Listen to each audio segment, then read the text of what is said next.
Приветствуем всех любителей героев меча и магии. Как вы уже, наверное, знаете, 13 августа 2014 года в рамках международной выставки компьютерных игр Gamescom 2014 компания Ubisoft анонсировала продолжение легендарной пошаговой стратегии Might and Magic Heroes 7. По этому поводу мы решили сделать небольшой обзор, в котором попытались собрать и представить вашему вниманию всю известную на данный момент информацию о игре. Разработкой игры занимается немецкая студия Limbic Entertainment, ранее участвовавшая в создании дополнений к шестым героям, таких как «Пираты Дикого моря», «Пляска смерти», а также выпустившая в начале этого года продолжение знаменитой серии RPG Might and Magic 10 Legacy. Работа над седьмыми героями была начата весной 2013 года и сейчас находится на стадии преальфы. С момента анонса прошло чуть более полумесяца, и на данный момент поток новой информации о игре практически иссяк, поэтому есть время осмыслить и структурировать то, что уже стало известно. Базовая информация в основном была представлена на официальном сайте игры, но некоторые детали стали известны из интервью с продюсерами и разработчиками. Начнем рассказ, пожалуй, с сюжета. Действие игры разворачивается во временном промежутке между шестыми и пятыми героями в 853 году Седьмого Дракона, спустя 10 лет после четвертого солнечного затмения, во время которого от рук демонессы Джезебет погибла королева Миф, и священная империя Сокола была фактически уничтожена, а герцогство людей вергнуты в гражданскую войну за обладание королевской короной. Война разоряет наши земли. Брат пошел на брата.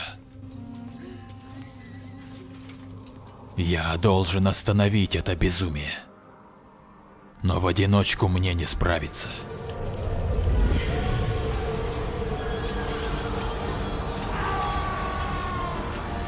Кто мои союзники?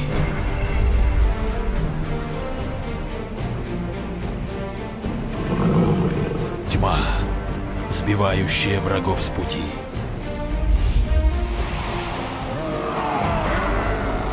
Сила и сталь, которые умерят их пыл.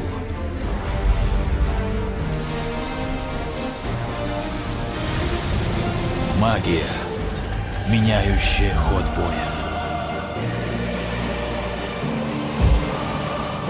Свет, хранящий нашу верность.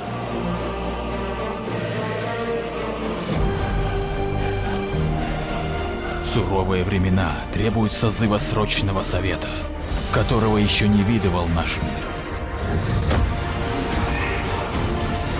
Связанные одной целью, мы положим конец этой войне.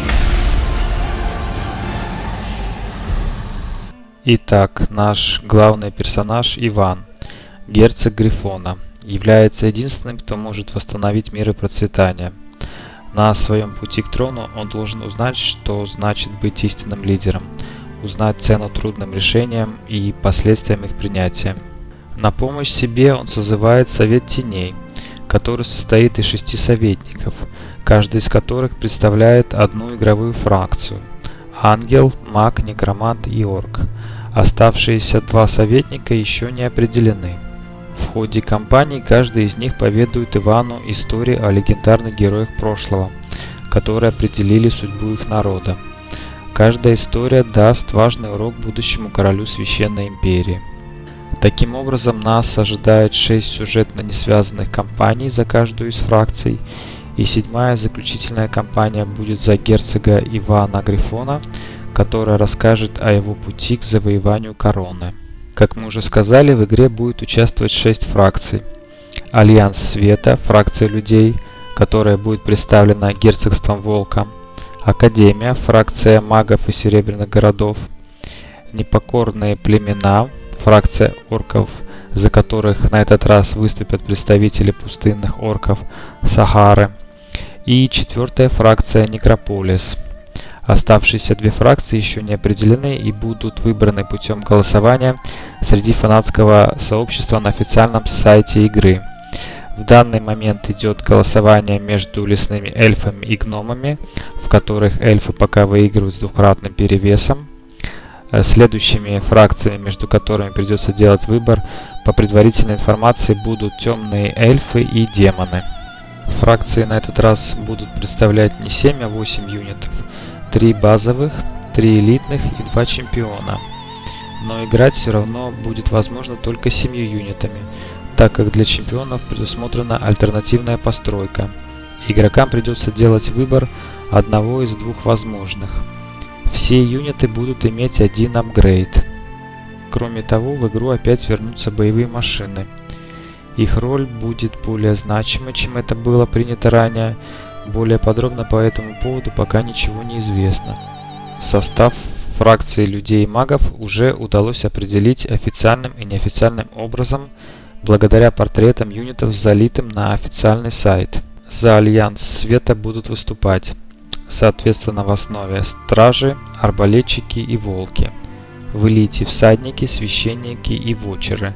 Подобрать более корректное название этому юниту пока не удалось, так как кроме портрета по нему почти ничего не известно, кроме того, что это рукопашник. В чемпионах серафимы, или проще говоря ангелы, и оруженосцы. В качестве боевых машин будут выступать баллиста, катапульта и служительница, которой, видимо, достанется роль палатки лечения.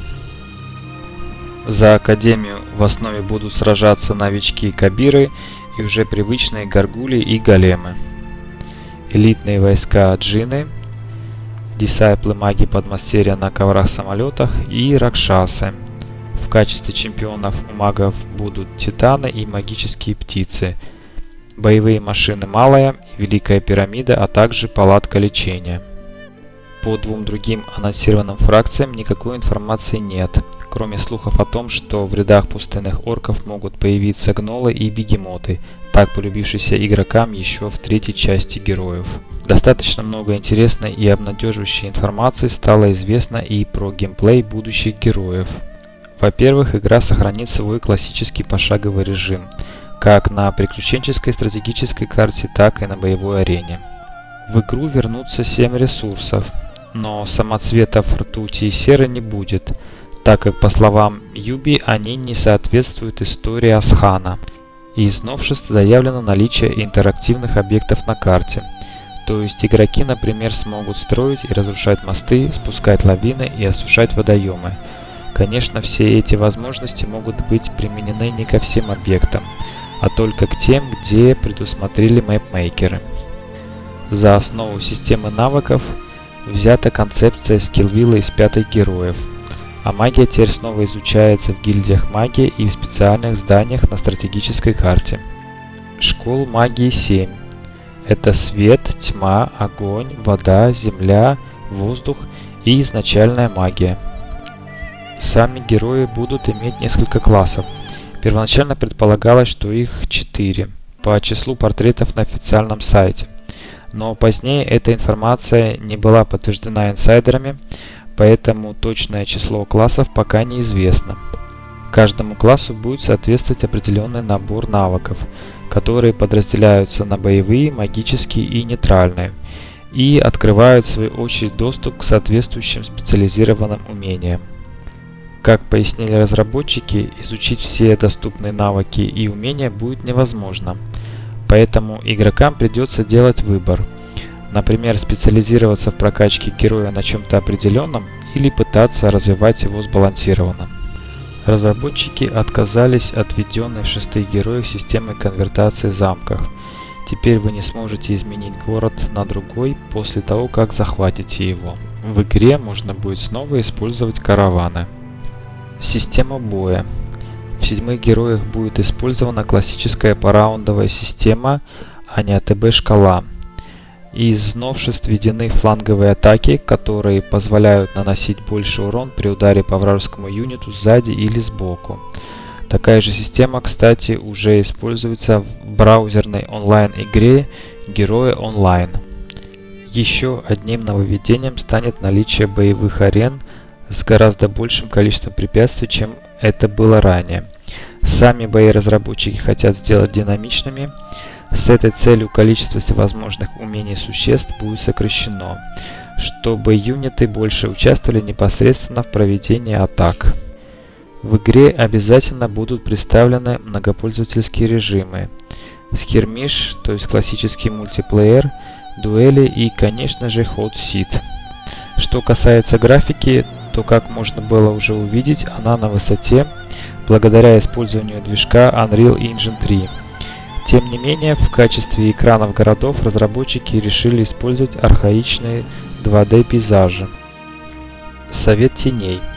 Компания Ubisoft и Limbic продолжают развивать идею открытой разработки, опробованной при производстве игры Меч и Магия 10 Legacy. Концепция предполагает вовлечение и учет мнения сообщества при разработке игры. Текущий пример – это голосование по выбору 5-й фракции в игре.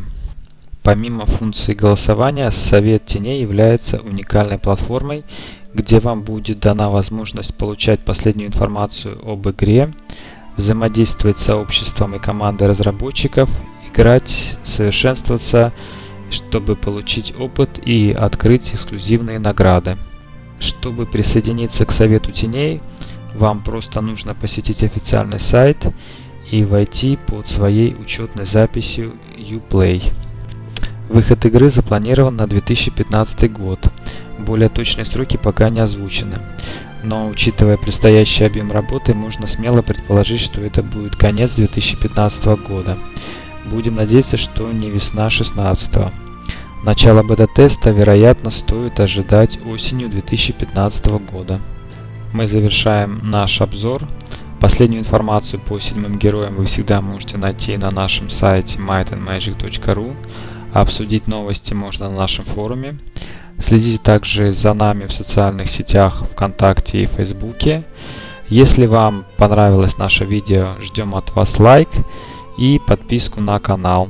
Всем спасибо за внимание и удачи!